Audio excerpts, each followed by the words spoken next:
Ladies and gentlemen, welcome to the Huddle, a Black and Gold podcast with your host with the most, Mr. Gage. Ryan, how you doing, Gage? Sensational. That's my co-host Ron Mont. Ron, how are you, pal? Recovering nicely, thank you. Had to have a little surgery there to get some things working here on the old hand, and we're doing much better now. Thank you, thank you. But Good. I gotta tell you, man, a lot of stuff's going on here in the Berg. And what I mean by the Berg, and I'm not talking about hamburger, I'm talking about Pittsburgher. It's another city that never sleeps, really. There's always some Uh, kind of news going on. okay. And we finally got a finalized full list of all the coaches. And um the one thing that I know you want to talk about right off the hop, okay? And that's this. Do we or do we not bring back Aaron Rodgers? Mhm. Mr. Ryan, your take. I wouldn't. Um, I think that What? what a hot take. Whoa! Hot take. I think the hottest part of this take though is that I don't really have much of an opinion on it one way or the other. Like if they bring Aaron back, it could be worse. I mean, you make him mentor I know that him and Will apparently get along really well. Him and Mason Rudolph have been solid from what I know. Chummy. So it's not like I hear tomorrow that the Steelers re-sign Aaron Rodgers. I'm gonna go, no, shoot. Like I think we're kind of in the same general ballpark as far as the team goes with or without him. So if we get a little bit of QB mentorship in there, great. And if we don't, it's not a big deal to me. I mean, I was honestly, I would I'll use the words loosely trust the quarterback development of whichever guy they choose on Mike McCarthy. I loosely trust is the word I'll use, but I don't think we need Aaron Rodgers for it necessarily. What about you? Okay. Uh, so there's definitely two schools of thoughts here. First school of thought is okay, you take Aaron Rodgers and he does all the things that you just said. He helps to mentor Will and whatever. If that means that Will gets to start a couple games, I'm all for that. Right? But I personally think that you just leave Mr. Rogers in his little retreats and let him coast off into the sunset and be with his wife now and live his life and in a couple of years we'll hear back from him when it's the Hall of Fame cycle and blah blah blah, and then we'll hear back from him, and he'll probably have long hair and his beard will be tied down here, or something, and he'll have braids or something. Whatever. I don't really care. If you take Aaron Rodgers, okay, but if not, I would prefer the latter, not taking Aaron Rodgers. Number one, that frees up that $10 million that you're going to have to pay him. You can now pay some other players and or help to bring in other players. Number two, it automatically vaults Will Howard into a competing for the starting job type of situation with Mason Rudolph. Potentially, yeah. Okay, right? And now you're going to change how you draft if you take Aaron Rodgers with you for one more year compared to if you don't take Aaron Rodgers this year for one more year. I think you're going to change how you draft philosophy. You know what I mean? It, I still think all day long this is not the year for a quarterback. And you take wide receiver because wide receiver is one of the strongest positions in this draft.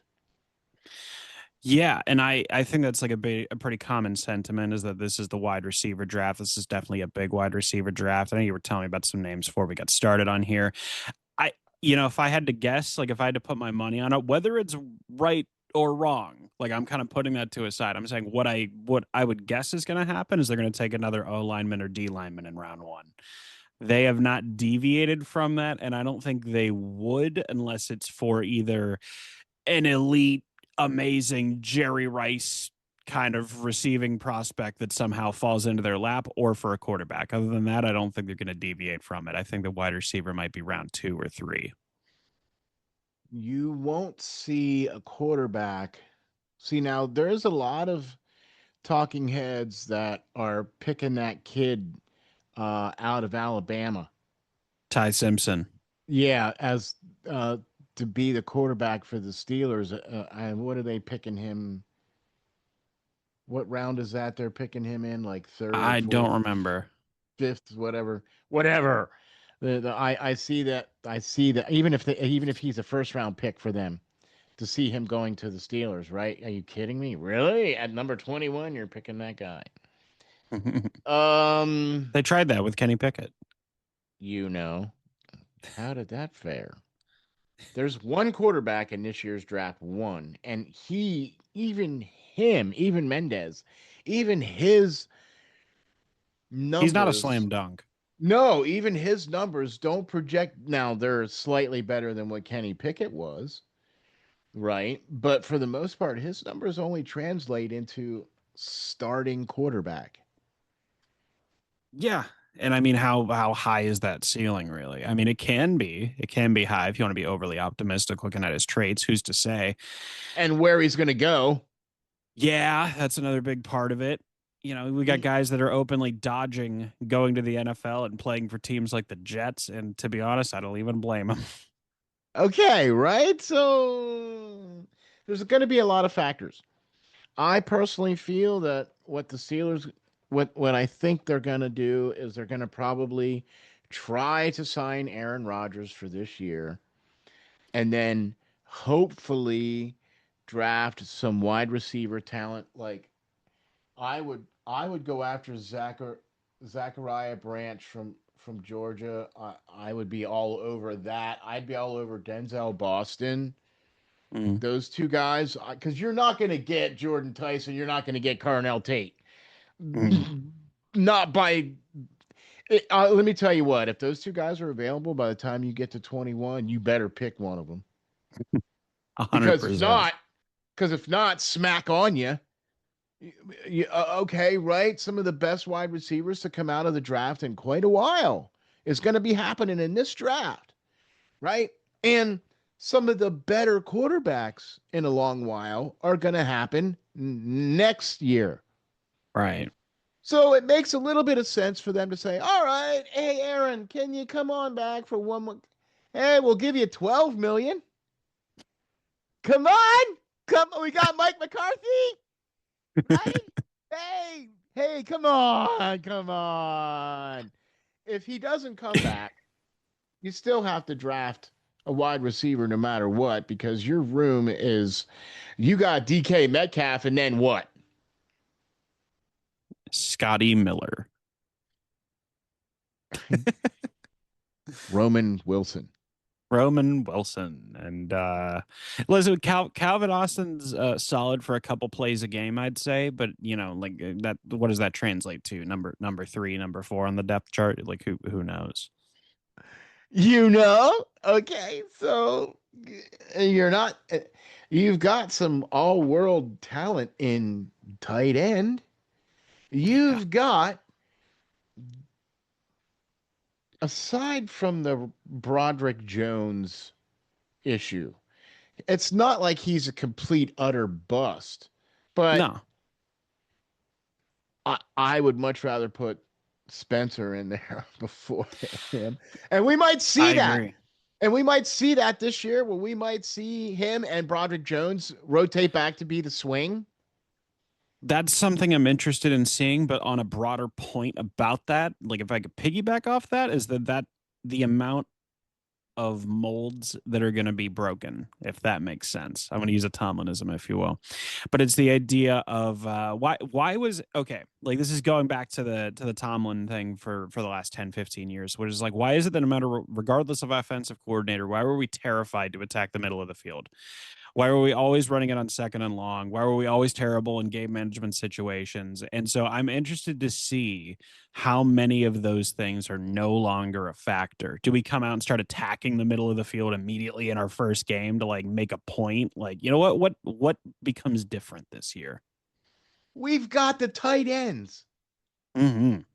Uh, oh, Okay, right? We've got the tight ends to do that, to attack the middle of the field. We have an offensive line that can open up holes in the Hmm. middle of the field for the running back. We've got the all solar powered electric meatball who, look, let's face it, when the guy has got, look, 18 inches is all I need. You know what I mean, right? And that dude is gone. Now, Hmm. he doesn't have that, Gale Sayers speed by any stretch. But the electric meatball, man, is basically like throwing a bowling ball down the field. And it doesn't matter whatever gets in its way, it's just gonna. If I could use a comparison on him real quick, I've always viewed him as more of a pinball, to be honest. He just bounces off people and knocks into people and just has no problem. He looks for contact. 100%. He embraces Okay, contact. right. Let's see, that's what I'm talking about, right? Okay. Oh. So that's the kind of running back that runs north and south. Hmm. And if you suddenly see this hole that you could drive a bloody truck through, and you hand it to him 25 times a game, Good things happen. hey, I mean, it's not rocket science here, people. You know, they've been winning championships like that ever since. So if we could transition, because we talked about offense for a little while now, I want to make sure we deviate off the quarterback topic because this can't be another show. God forbid we have another podcast episode that's all about the quarterback position. What do you think about Patrick Graham? What? What do I think about what? Patrick Graham, our defensive coordinator. All right, I watched the one-on-one with him. Okay, cool. All right, and um,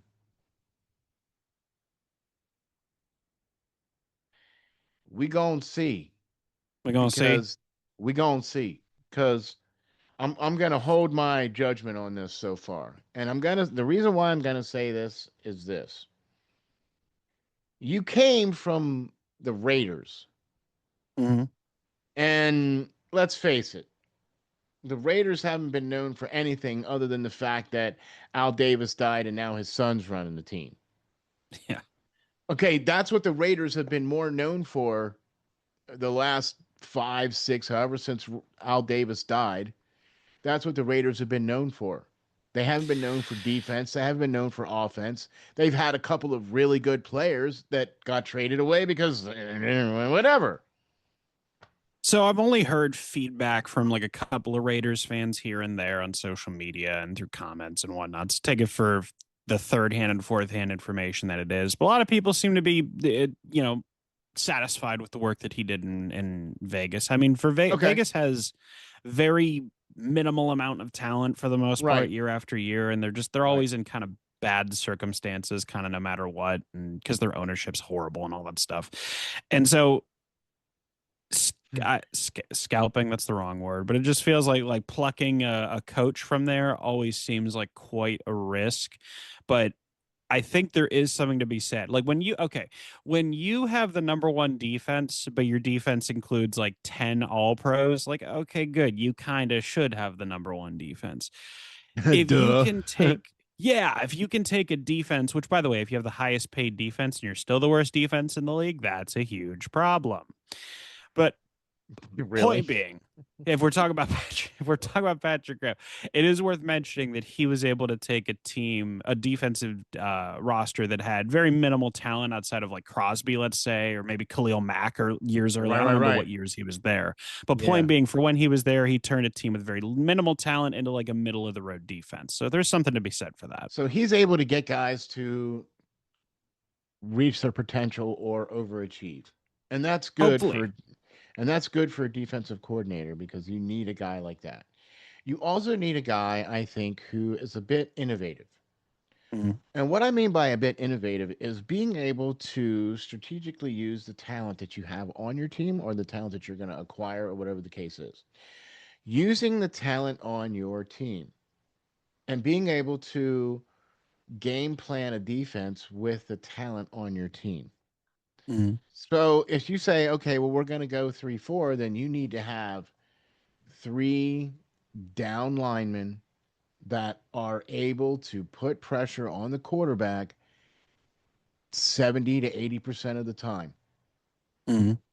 Okay. And you need linebackers that can do three things. They need to be able to rush the quarterback, cover the middle of the field, right? And stop the run. Mhm.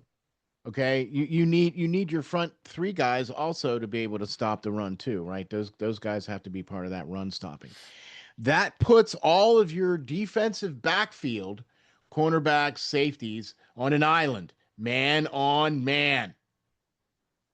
Because there's going to be a linebacker that's going to have to cover somebody when you go five wides. Yeah, you're not Oh, kidding.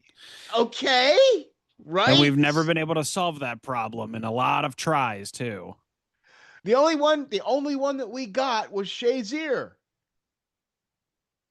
That was the True. only he was the only guy that I had been seen in Pittsburgh that was able to do all those three things.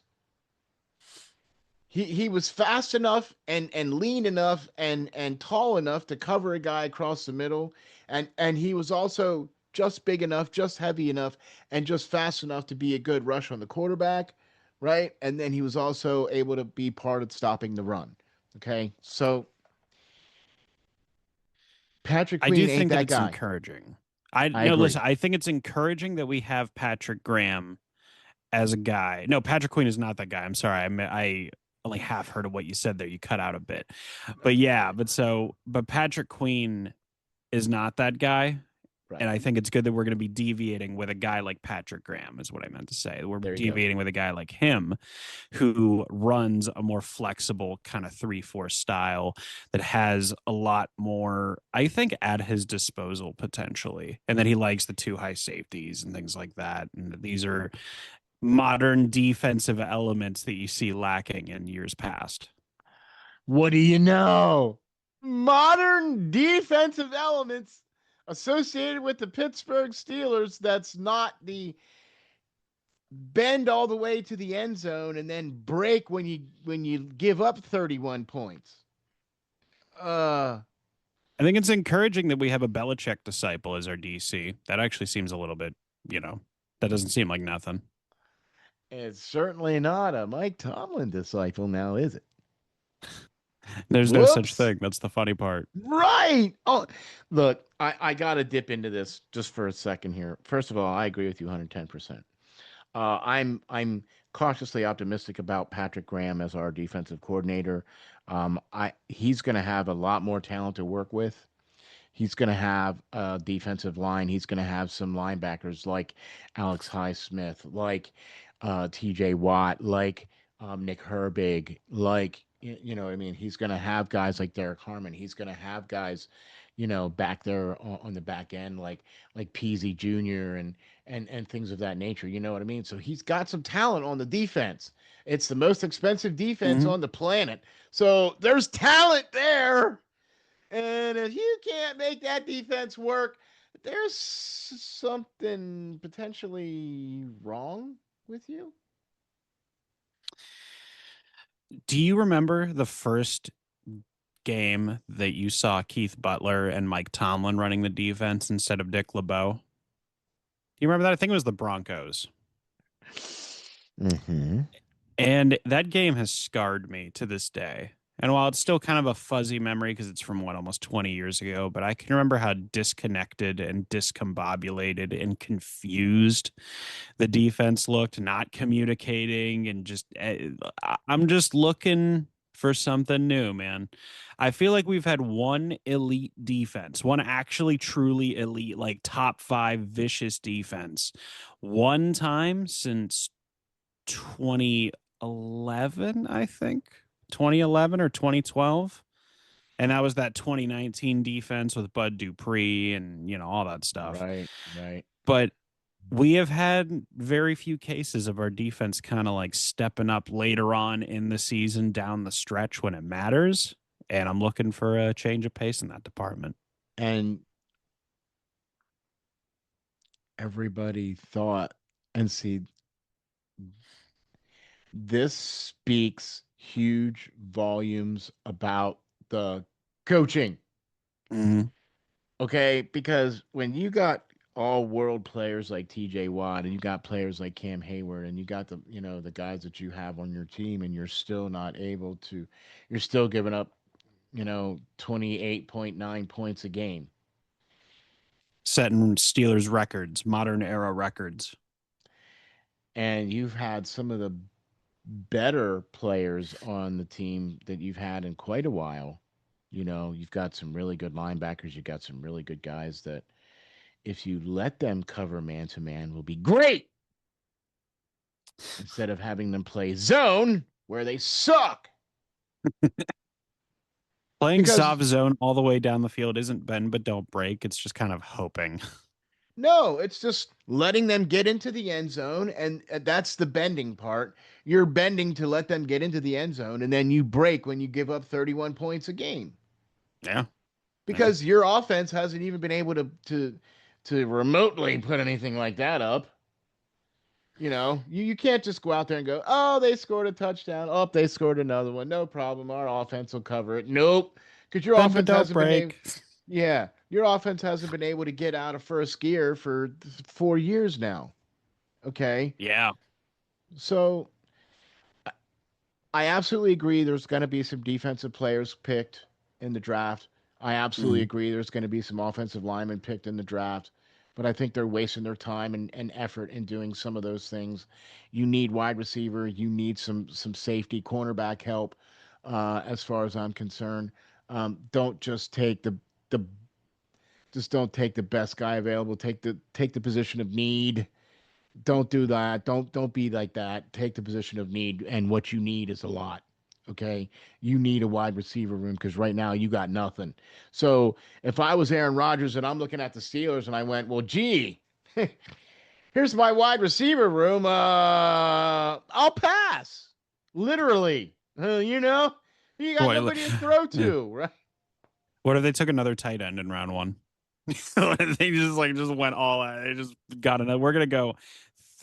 What is it? 13 personnel, every single player, 31 personnel, whatever it's called. We're gonna do that. We're just gonna get another tight end. Perfect. Oh man, look, I'm excited about this new coaching regime. I'm excited about a new coach coming in. I'm excited about a new voice. I'm excited about the fact that there are game management coaches now hired. Yes. 100%. We've talked about that for how long, and that was something they actively avoided. And that shows, far be it from me to defend AR2. That's not the business I'm in. He has plenty of his own problems, but I will say that, like, that shows that that was never his shortcoming or his unwillingness to pay for one of those coaches. That was a Mike Tomlin, I can do it myself thing, which we all kind of suspected, but here we are. Well, I knew that. I knew that already. I knew that already. I've seen enough interviews of players that have been under Mike Tomlin's tutelage, and they said from day one when he came in, it was his show. Mhm.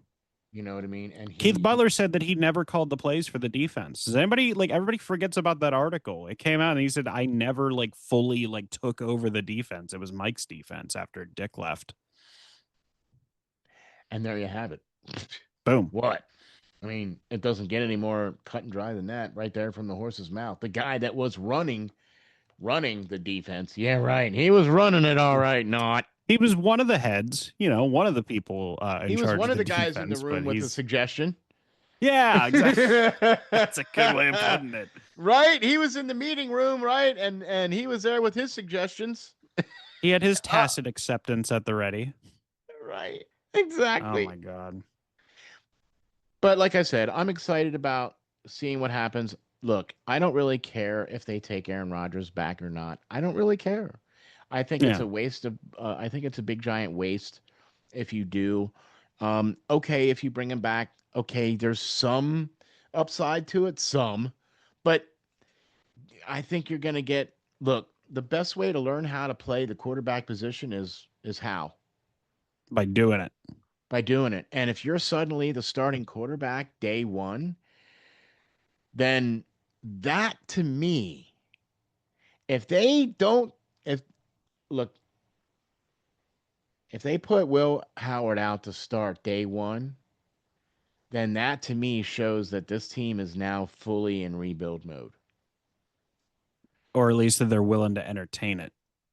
And the reason why is because if you put a rookie a second year player who Yeah, no, yeah. hasn't, in all intents and purposes, he's a rookie quarterback. You put a Mhm. second year quarterback who hasn't had a single snap in the NFL as your number one guy after you just had Aaron Rodgers. Okay. I mean, if that's not a message or a signal or whatever, I don't know what is.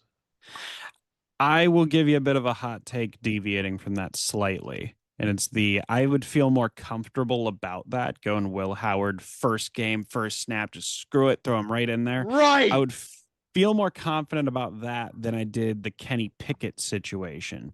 And it's not because of Kenny Pickett. Because like you saw, like I will go to bat that that guy showed at least potential to carry the load, and that he was calm under pressure and he was decent late game, and that they really did just throw the whole weight of the offense on his back and was like, hey, fix all of our struggles, and like gave him no help just about like he was okay. He was not the worst. And like but it was the fact that he wasn't really able to progress past his initial state that really just kind of threw things for a loop. But I don't think that like I would feel more comfortable now deviating back. There's like I think that Will Howard day one is just a lot more fun to watch. And I think that it has a better chance of succeeding because at least he would trust Mike McCarthy with QB development over Tomlin, right? Yeah, all day long, dude. I'm hoping for that. I hope that they go out and pick one of these wide receivers. In fact, Mm-hmm. I hope they trade up in the first round and to get one of these, you know, Carnell Tate, Jordan Tyson, Denzel Boston. I hope they trade up to get one of them cats. Okay. Aggressive draft, build the offense, and just YOLO it day one. Why not? What do you got to lose at this point? You I'm have with it. no wide receiver room. You've got pretty good spots on your defense that are covered. You just need some fill ins. You Mm-hmm. need another cornerback and you need another safety or a free safety, right? You could probably go with another good defensive lineman because let's face it, Cam Hayward is a big question mark. And if he goes Yeah. away, now you need another guy, Mm-hmm. right? So I could absolutely see that being a potential as a second round pick for them as well.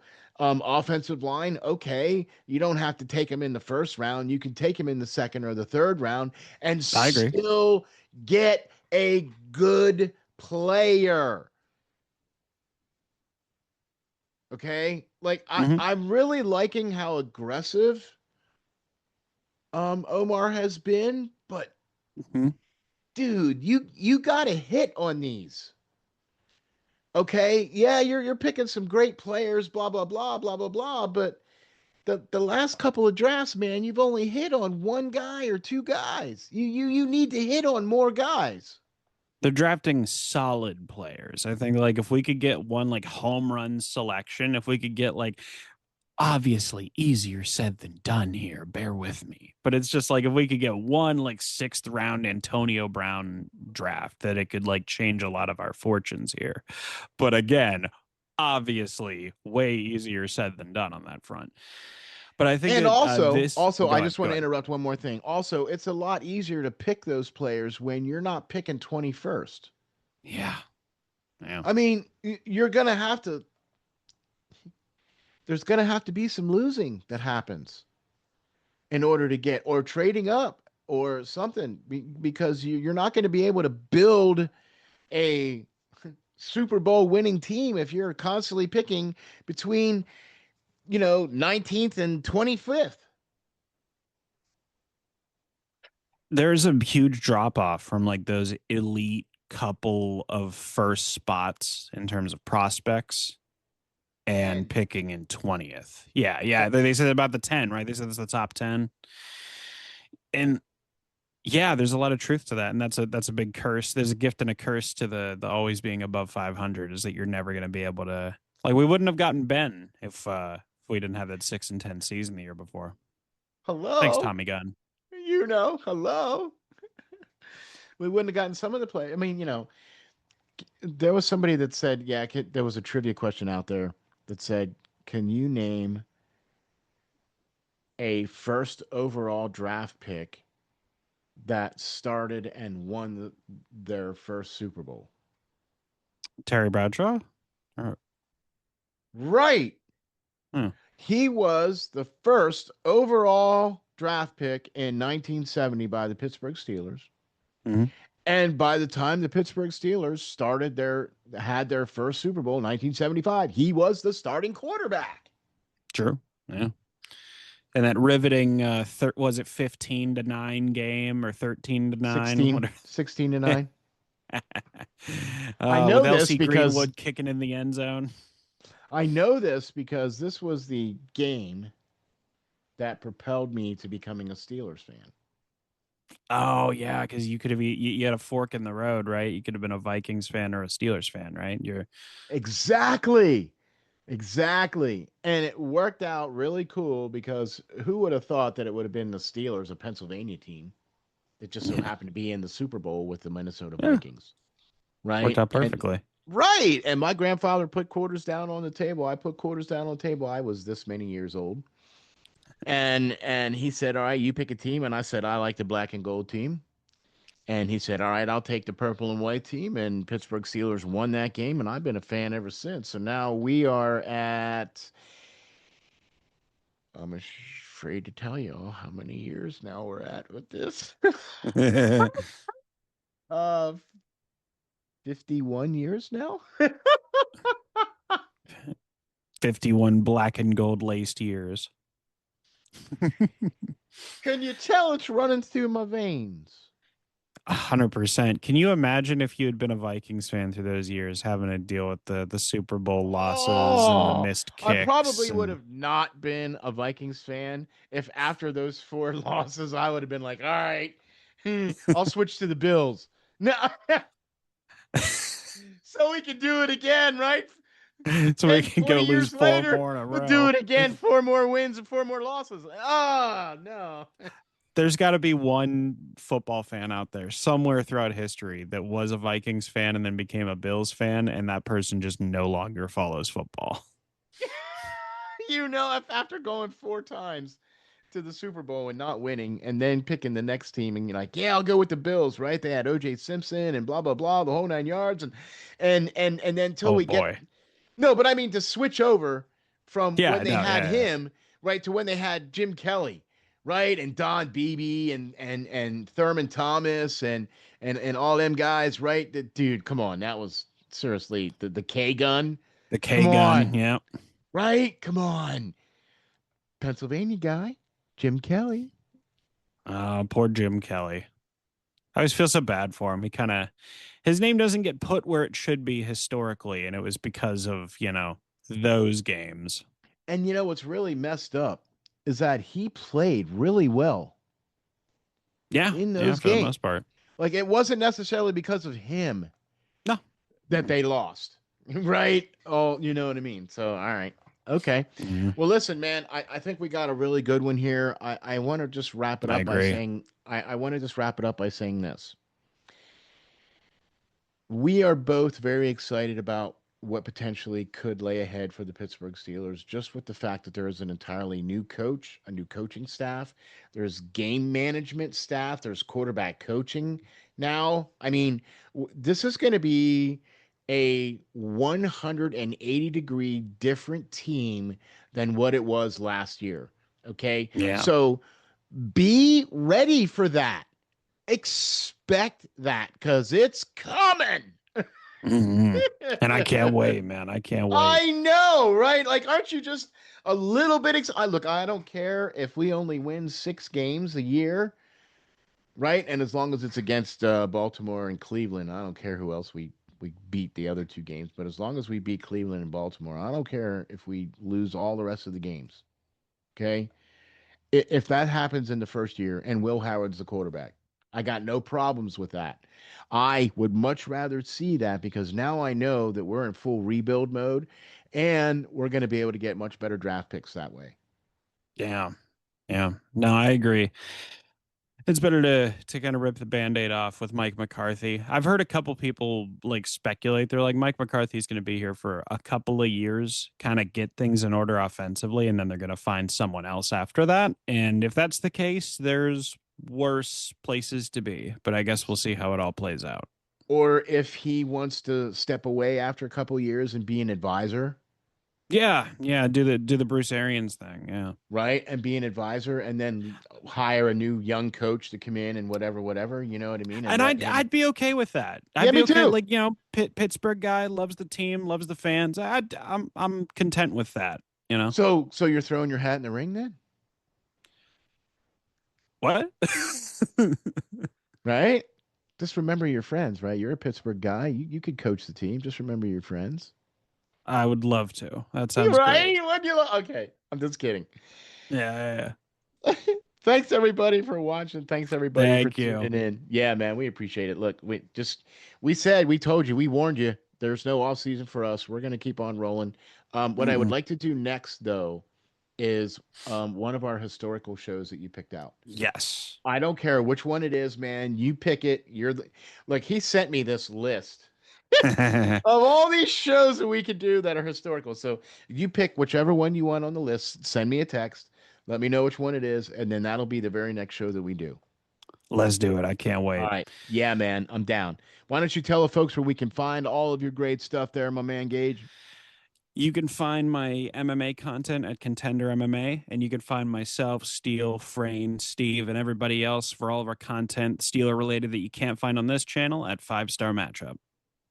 For yeah, for sure. Yeah, go over there and check that out, man.